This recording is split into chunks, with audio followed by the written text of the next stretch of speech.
Hello everyone, it's Merlin here. And today I'm going to be doing something rather different. I'm going to be talking about a seasonal anime. Specifically, I'm going to be giving my first impressions on the Attack on Titan anime.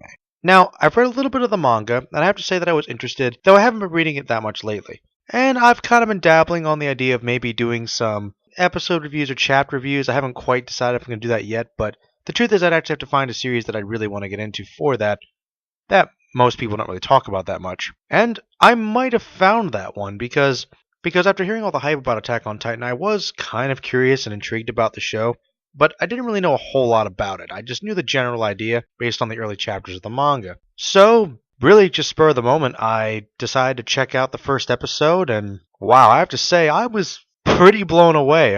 Really, this is probably the first anime that I can honestly say I've liked that's post 2007.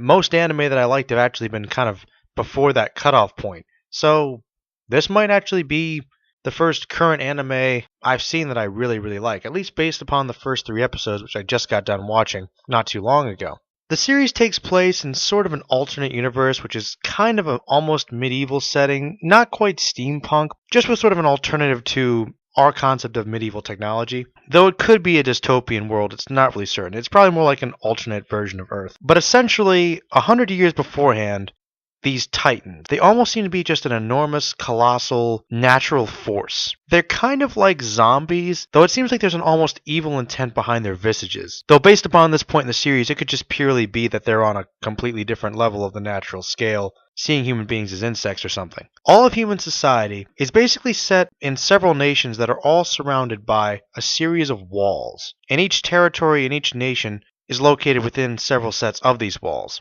And these walls were constructed 100 years beforehand to prevent the Titans from invading, which for a century has been relatively successful, and a lot of the people have become complacent, and even the military, most of whom rarely ever go out and see the Titans beyond the wall, have also become somewhat complacent and have underestimated their enemies. And most of the society seems to almost be utopian, though anyone that discusses going outside the wall or even looking outside due to curiosity about the outside world is pretty much looked down upon as being a heretic. Now, the series follows primarily 3 characters: Eren Jaeger, his best friend and adoptive sister, Misaka, as well as a mutual friend, Armin. Now, they're all children at the beginning of the story, and the first 2 episodes are really a prologue to help establish these characters' motivations. Eren is kind of headstrong and is really more curious than most people about what goes on outside the walls, and expresses a desire to defend the city if the Titans ever attack, though his parents don't really encourage this idea. Eren is headstrong and assertive, but also kind of impulsive, and we find that he doesn't quite have the natural skills to take on the Titans as eager as he is to fight them. Misaka is sort of the strong, silent type in a female character, which is rather interesting to see in the sense that she is basically meant to keep him in line, literally knocking him down whenever he says something out of hand or is about to make some rash decision.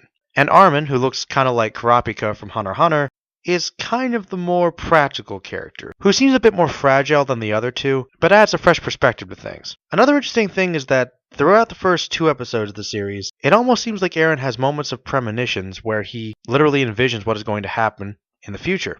And within the first episode, the Titans launch their first all-out attack on the city. And with the help of a couple mysterious Titans that seem to be more powerful and perhaps even more intelligent than the regular ones, break through the wall, start attacking everything, breaking down this entire society's structure, and it's really quite horrific. In fact, Eren loses his mother, in a rather tragic scene, watches his mother get eaten alive by one of the Titans. This is rather heart-wrenching in the sense that he really has this desire to help his mother at this point, but he's ultimately helpless to do so. And it turns out that many of the soldiers, having been sitting complacently for all those years, are really unprepared for the attack, and some of them literally freeze up when they're fighting these Titans. And I must say the Titans are rather horrific looking. They're large, naked, and they move, as I said before, kind of like stiff zombies, but they have these evil grins and piercing eyes. And the Colossal Titan doesn't seem to have any skin at all, and it's much bigger than the rest. After their city falls and many people are killed horribly, the 3 characters retreat further into the cities, while Eren basically recounts things in a narrative style looking backwards into history, almost like he was keeping a journal. After the first 2 episodes, there is a time skip into the 3rd episode, in which Eren and the others begin training to join the military to fight against the Titans. Now, one of the most interesting things about this series is not just the fact that the premise is rather interesting, having to fight against giants, which is something I've never really seen in an anime before. The technique by which they fight the Titans is also rather unique as well. They have to use a specific type of suit whose primary design trait is based around these cables, which extend great distances, which allows the soldiers to reach vast distances and fight the Titans in midair, their primary weapons being blades normally. There hasn't been much shown in the series of that at this point, but based upon what I've seen, it's a pretty cool concept, and it's something that I really haven't seen before in an anime series. Now, I will admit, I was very intrigued and interested with the series in the first 2 episodes because it really had this gripping dark tone to it, and it was very fast-paced. After the time skip into the 3rd episode, however, they tried to add a little more of a comedic edge, and they took away from some of the darkness of the tone, but I guess that's kind of understandable since you're trying to establish the characters, and a lot of the characters have never really even seen Titans before, so you're going to have different mentalities for these different characters.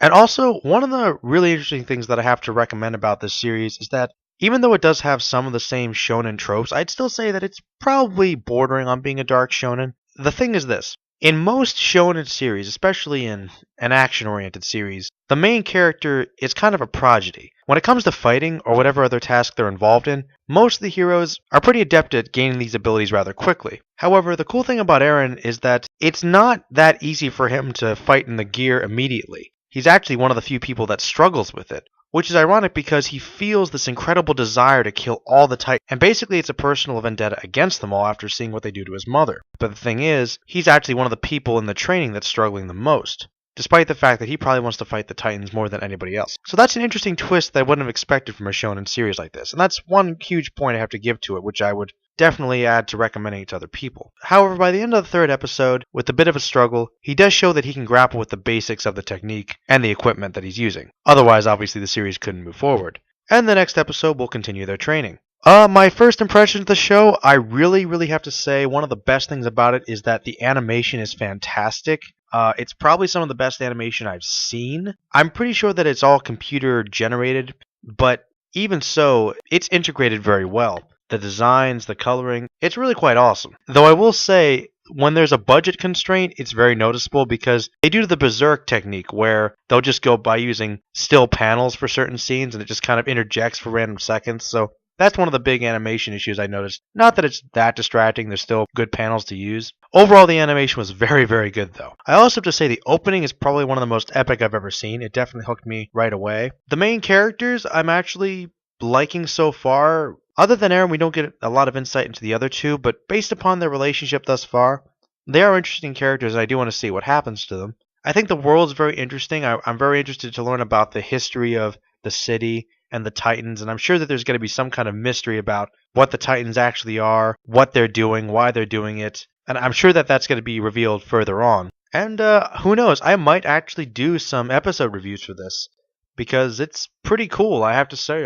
I'm enjoying it quite a bit, and I'm definitely going to be watching more in the future. The only thing that kind of concerns me is that I know that it's one of the situations where it's going to catch up to the manga very quickly, and I know there's probably going to be some filler later on, so I'm not really sure, but it's kind of one of those things, because I know that the manga is not that old, so somebody must have suspected this was going to be a hit pretty quickly. But overall, I have to say, if you haven't checked out Attack on Titan the anime, definitely watch it, read the manga, it's worth a read. I really enjoyed it, and I'm probably going to be talking about it more in the future. So yes, after some resistance, I am actually jumping on the bandwagon. It's pretty awesome. I'm happy to say I like a current anime. So yeah. Anyway, that's all I have to say. Nice talking to you guys. This is Merlin, signing out. Peace.